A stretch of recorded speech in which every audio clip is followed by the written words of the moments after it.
जय श्री कृष्ण। राधे राधे दोस्तों, स्वागत है आपका अपने चैनल पर। आज हम लेकर आए हैं आपके लिए श्रावण शुक्ला एकादशी पुत्रदा एकादशी व्रत कथा। तो प्रेम से बोलो विष्णु भगवान की जय हो। युधिष्ठिर कहने लगे कि हे मधुसूदन, श्रावण शुक्ला एकादशी का क्या नाम है, व्रत करने की विधि तथा इसका महात्म्य कृपा करके कहिए। श्री कृष्ण जी बोले, हे राजन, इस एकादशी का नाम पुत्रदा है। अब आप शांतिपूर्वक इसकी कथा सुनिए। द्वापर युग के आरंभ में महिष्मती नाम की एक नगरी थी, जिसमें महिजीत नाम का राजा राज्य करता था। परंतु पुत्रहीन होने के कारण राजा को राज्य सुखदायक नहीं लगता था। जिसके संतान न हो उसको यह लोक और परलोक दोनों ही दुखदायक होते हैं।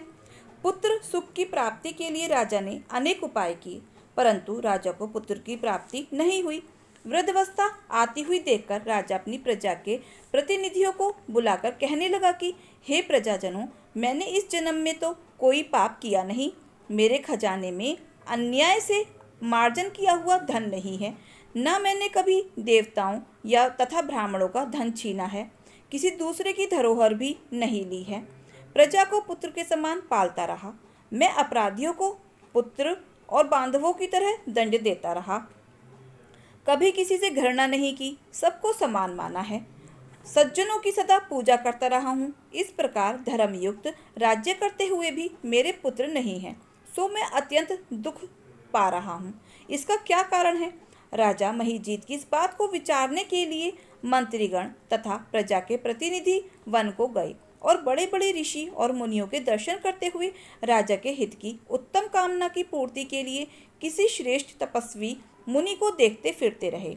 एक आश्रम में उन्होंने एक अत्यंत वयोवृद्ध धर्म के ज्ञाता बड़े तपस्वी परमात्मा को मन में लगाए हुए निराहार जितेंद्रिय जितात्मा जित क्रोध सनातन धर्म के गुण तत्वों को जानने वाले समस्त शास्त्रों के ज्ञाता महात्मा लोमश मुनि को देखा, जिनका कल्प के व्यतीत होने पर एक रोम गिरता था।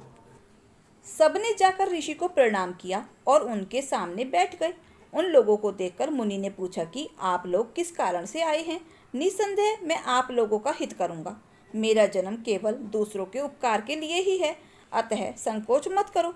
लोमश ऋषि के ऐसे वचन सुनकर सब लोग बोले कि हे महर्षि, आप हमारी बात जानने में ब्रह्मा से भी अधिक समर्थ हैं, अतः आप हमारे इस संदेह को दूर कीजिए। महिष्मतीपुरी का धर्मात्मा राजा महिजीत प्रजा का पुत्र की समान पालन करता है, फिर भी वह पुत्रहीन होने के कारण अत्यंत दुखी है। हम लोग उसकी प्रजा हैं, अतः उसके दुख से हम भी दुखी हैं। आपके दर्शन से हमें पूरा विश्वास है कि हमारा यह संकट अवश्य ही दूर हो जाएगा, क्योंकि महान पुरुषों के दर्शन मात्र से अनेक कष्ट दूर हो जाते हैं। अब आप कृपा करके राजा के पुत्र होने का उपाय बतलाएं। यह वार्ता सुनकर ऋषि ने थोड़ी देर के लिए अपने नेत्र बंद किए और राजा के प्रथम जन्म के वृतांत जानकर कहने लगे कि ये राजा पूर्व जन्म में एक निर्धन वैश्य था। निर्धन होने के कारण इसने अनेक बुरे कर्म किए। यह एक गांव से दूसरे गांव व्यापार करने के लिए जाया करता था। एक समय ज्येष्ठ मास के शुक्ल पक्ष की द्वादशी के दिन मध्याह्न काल के समय, जबकि वह 2 दिन का भूखा प्यासा था, एक जलाशय पर जल पीने गया। उस स्थान पर एक तत्काल की ब्याई हुई प्यासी गो जल पी रही थी। राजा ने उसी प्यासी गो को जल पीते हुए हटा दिया और स्वयं जल पीने लगा, इसलिए राजा को यह महान दुख सहना पड़ा है। एकादशी के दिन भूखा रहने से वह राजा हुआ और प्यासी गो को जल पीते हुए हटाने से पुत्र के वियोग का दुख भोग रहा है। ऐसा सुनकर सब लोग कहने लगे कि हे ऋषि, शास्त्रों में पापों का प्रायश्चित भी लिखा है, अतः राजा का यह पाप नष्ट हो जाए, आप ऐसा उपाय बतलाइए। लोमश मुनि कहने लगे कि श्रावण शुक्ल पक्ष की एकादशी को, जिसे पुत्रदा एकादशी भी कहते हैं, तुम सब लोग व्रत करो और रात्रि को जागरण भी करो। इससे राजा का यह पूर्व जन्म का पाप अवश्य ही नष्ट हो जाएगा, साथ ही राजा को पुत्र की प्राप्ति होगी। लोमश ऋषि के ऐसे वचन सुनकर मंत्रियों सहित सारी प्रजा नगर को वापस लौट आई और जब श्रावण शुक्ला एकादशी आई तो लोमश ऋषि की आज्ञा अनुसार राजा सहित सबने पुत्रदा एकादशी का व्रत और जागरण किया। इसके पश्चात द्वादशी के दिन इसके पुण्य का फल राजा को दे दिया। उस पुण्य के प्रभाव से रानी ने गर्भ धारण किया और प्रसव काल समाप्त होने पर उसे एक बड़ा ही तेजस्वी पुत्र उत्पन्न हुआ। इसलिए हे राजन, इस श्रावण शुक्ला एकादशी का नाम पुत्रदा एकादशी पड़ा। अतः संतान के सुख की इच्छा रखने वाले इस व्रत को अवश्य करें। इसके महात्म्य को सुनने से मनुष्य सब पापों से मुक्त हो जाता है और इस लोक में संतान सुख भोगकर परलोक में भी स्वर्ग को प्राप्त होता है। तो प्रेम से बोलो विष्णु भगवान की जय हो। एक गांव में एक सेठानी रहती थी। वह तुलसी माता का नित्य नियम किया करती थी। रोज तुलसी सींचती, दिया लगाती। तुलसी माता की कृपा से सेठानी को एक बेटी हुई। सेठानी तुलसी माता में अत्यधिक प्रीति रखने के कारण अपनी बेटी का नाम तुलसी रख देती है। सेठानी की बेटी तुलसी धीरे धीरे बड़ी होने लगी। अब वह दूध रोटी खाने योग्य हो गई। सेठानी तुलसी बिटिया को रोटी खाने के लिए बुलाती तो तुलसी माता रोटी खाने आ जाती। बेटी भूखी रह जाती, फिर वह रोती। कुछ दिनों के बाद सेठानी को पता चला कि उसकी बनाई हुई रोटी तुलसी माता खाती हैं। फिर क्या था, सेठानी बहुत ही खुश हुई। वह पूरे मोहल्ले में बताकर आ गई कि उसके घर तुलसी माता रोटी खाने आती हैं। अब तो सेठानी को धीरे धीरे घमंड हो गया कि उसके घर तुलसी माता रोटी खाने आती हैं। इस बात से तुलसी माता क्रोधित हो गई और सेठानी को श्राप दे दिया। अब तो सेठानी किसी भी तुलसी क्यारे के पास जाती तो तुलसा माता सूख जाती। गांव की स्त्रियां उसे अपने घर में आने से मना करने लगी। अब सेठानी को बड़ा ही पछतावा हुआ और वह तुलसी माता से रो रो कर क्षमा मांगने लगी। तुलसी माता उसे क्षमा कर देती हैं और बोली, अब मैं तेरे घर रोटी खाने नहीं आऊंगी। अब तुम स्वयं तुलसी पत्ते को अपने खाने में डालना। अब सेठानी खाना बनाती और तुलसी पत्ते को भोजन में डालती, ठाकुर जी का भोग लगाती। तुलसी माता की कृपा से सेठानी का घर अन्न धन से भर गया। तो हे तुलसी माता, जैसे आपने उस सेठानी पर कृपा करी वैसे ही अपने सभी भक्तों पर अपनी कृपा बनाए रखना। तो प्रेम से बोलो तुलसी माता की जय है। एक सेठ जी थे। उनके घर में पीढ़ियों से धन ऐश्वर्य प्रचुर मात्रा में था। वह अथाह धन के स्वामी थे, परंतु लक्ष्मी जी का स्वरूप तो चंचल है, आज यहाँ तो कल वहाँ। जब उनका मन सेठ जी के घर से भर गया तो वह किसी दूसरे के घर में जाने के लिए ललायत हो गई। एक रात लक्ष्मी जी सेठ जी के सपने में आई। सेठ जी ने देखा लाल वस्त्रों में सजी धजी सुंदर स्त्री घर से बाहर निकलकर जा रही है। सेठ जी उनसे पूछते हैं, हे देवी, आप कौन हैं? मेरे घर कब आई और अब हमारा घर छोड़कर कहाँ जा रही हैं? तब माता लक्ष्मी बोली, मैं तुम्हारे घर की वैभव लक्ष्मी हूँ। कई पीढ़ियों से मैं तुम्हारे घर में निवास कर रही हूँ, परंतु अब मेरा यहाँ से मन उब गया है। अब मेरा यहाँ समय समाप्त हो गया है, इसलिए मैं यह घर छोड़कर जा रही हूँ। परंतु मैं तुम पर अत्यंत प्रसन्न हूँ, क्योंकि मैं जितने समय तुम्हारे पास रही हूँ तुमने सदैव सदुपयोग किया। संतों को घर में आमंत्रित किया, उनकी सेवा की, गरीबों को भोजन कराया, धर्मार्थ कुएं बनवाए, गौशाला वे प्याऊ बनवाई, कुंवारी कन्याओं को तुमने विवाह करवाए, तथा तुमने कथा भागवत आदि कराते रहते हो। अतिथियों का आदर सत्कार भी करते हो, इसलिए मैं तुमसे अति प्रसन्न हूँ। अब जाते समय मैं तुम्हें वरदान देना चाहती हूँ, तुम जो चाहो मांग लो। अब सेठ जी सोचते हैं कि मैं अकेला क्या वरदान मांगूं? मेरी 4 बहुएं हैं, मैं उनसे पूछकर वरदान मांग लूँगा। एक दिन का माता रानी से समय ले लेता हूँ। तब सेठ जी लक्ष्मी जी से बोले, माता रानी, मेरी 4 बहुएं हैं, मैं उनसे सलाह मशवरा करके सुबह आपको बताऊंगा कि मुझे क्या वर चाहिए। लक्ष्मी जी बोली, ठीक है, मैं कल फिर आ जाऊंगी, तब तुम मुझसे अपना वर मांग लेना। ऐसा कहकर माता लक्ष्मी अंतर्ध्यान हो गई। अब सेठ जी ने सुबह उठते ही चारों बहुओं को बुलाया और उन्हें अपने सपने के बारे में बताया और उनसे सलाह मांगी। सेठ जी ने सबसे बड़ी बहू से पूछा। तब बहू बोली, आप माता रानी से सारा गोदाम अनाज से भरवा लो ताकि हमें खाने की कमी ना हो। सेठ जी ने दूसरी बहू से पूछा तो वह बोली, पिताजी, इतने अनाज रहने में तो उनमें कीड़े लग जाएंगे, अनाज खराब हो जाएंगे। तो पिताजी, आप माता रानी से सोने चांदी से तिजोरियां भरवा लो। सेठ जी सोच में पड़ गए।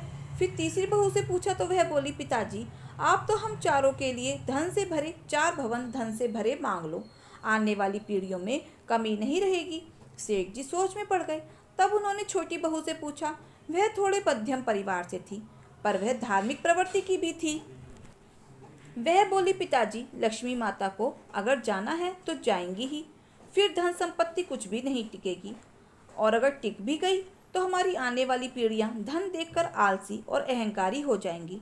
इसलिए पिताजी, आप लक्ष्मी माता से कहें कि अगर वह जाना चाहती हैं तो अवश्य जाएं, किंतु हमें यह वरदान दे कि हमारे घर में सज्जनों की सेवा पूजा होती रहे, हरि कथा होती रहे, मेहमान आए तो उनका आदर सत्कार हम करते रहें। और परिवार के सभी सदस्यों के लिए प्रेम भाव बना रहे, क्योंकि अगर प्रेम भाव होगा तो कोई तकलीफ होगी तो सब मिलकर उसे काट लेंगे।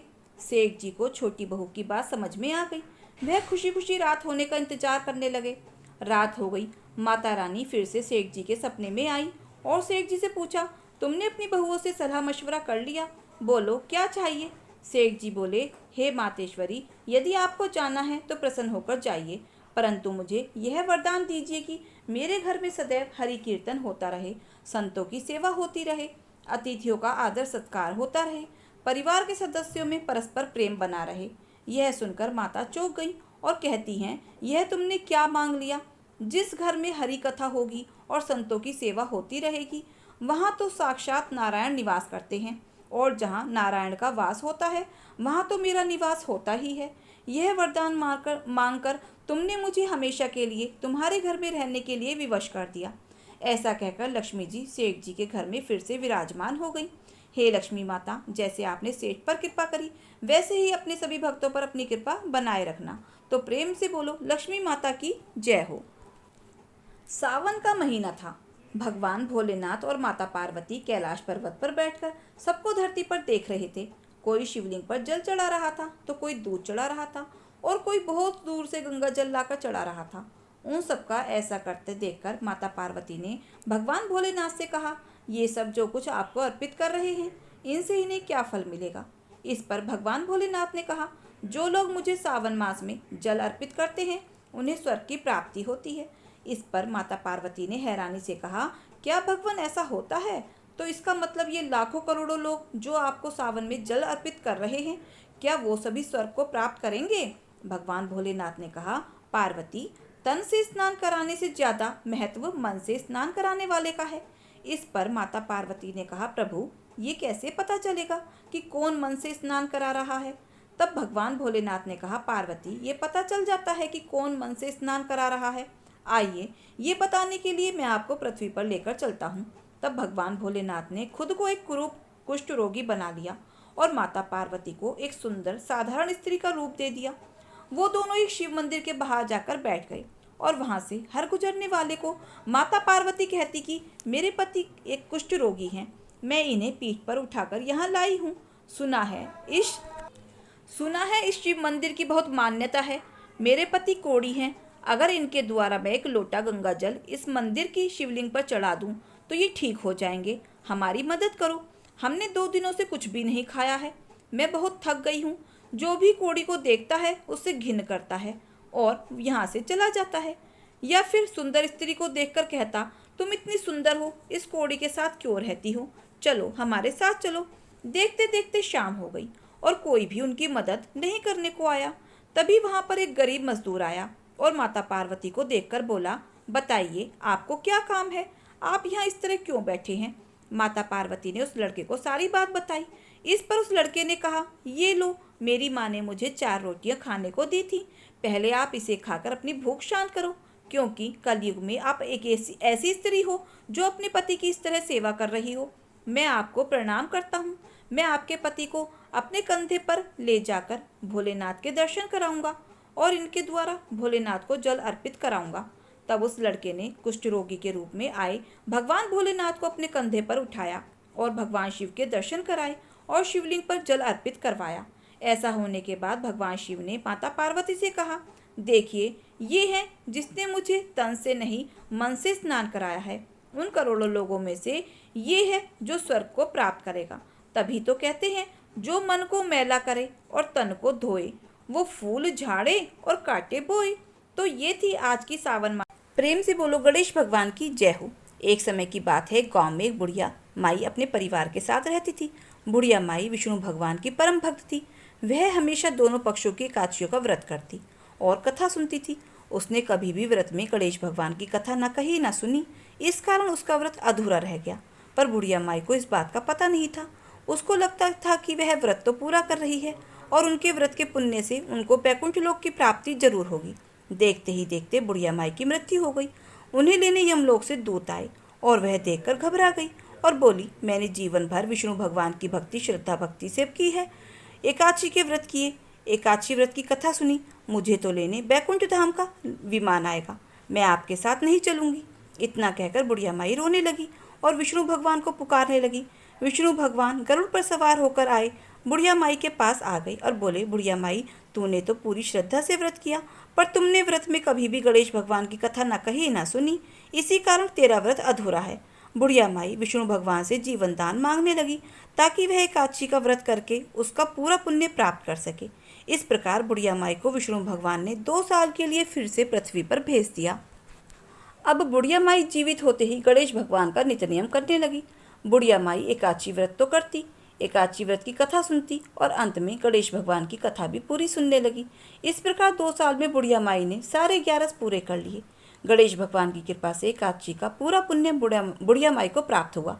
बुढ़िया माई की तपस्या से गणेश भगवान प्रसन्न हुए और बुढ़िया माई के सामने प्रकट होकर बोले, बुढ़िया माई, तुमने मेरे नित्य नियम के साथ ही व्रत को श्रद्धापूर्वक किया है, कथा सुनी है, इसलिए मैं तुम पर अत्यंत प्रसन्न हूँ। मैं तुम्हें आशीर्वाद देता हूँ कि जब तक यह पृथ्वी रहेगी तब तक तुम्हारी इस तपस्या का गुणगान लोग करते रहेंगे। साथ ही एकादशी व्रत में तुम्हारी भक्ति की इस कथा को जो भी मनुष्य प्रेम पूर्वक सुनेगा उसको व्रत का संपूर्ण फल प्राप्त होगा। गणेश भगवान बुढ़िया माई पर प्रसन्न होकर बुढ़िया माई का घर अन्न धन से भर देते हैं, साथ ही रिद्धि सिद्धि का वास करके अंतर्ध्यान हो जाते हैं। 2 साल बीतने पर बुढ़िया माई की मृत्यु हुई। इस बार उन्हें लेने बैकुंठ लोक का विमान आया। बुढ़िया माई को पूरे मान सम्मान के साथ बैकुंठ लोक ले जाया गया। इस प्रकार गणेश भगवान की कृपा से बुढ़िया माई का घर अन्न धन से भर गया और मरने के बाद बैकुंठ लोक का सुख प्राप्त हुआ। तो हे गणेश भगवान, जैसे आप बुढ़िया माई पर प्रसन्न हुए, बुढ़िया माई के व्रत को पूर्ण किया, उसके घर को अन्न धन से भर दिया, वैसे ही एकादशी व्रत करने वालों को भी पूरा फल देकर उनका घर अन्न धन से भर देना।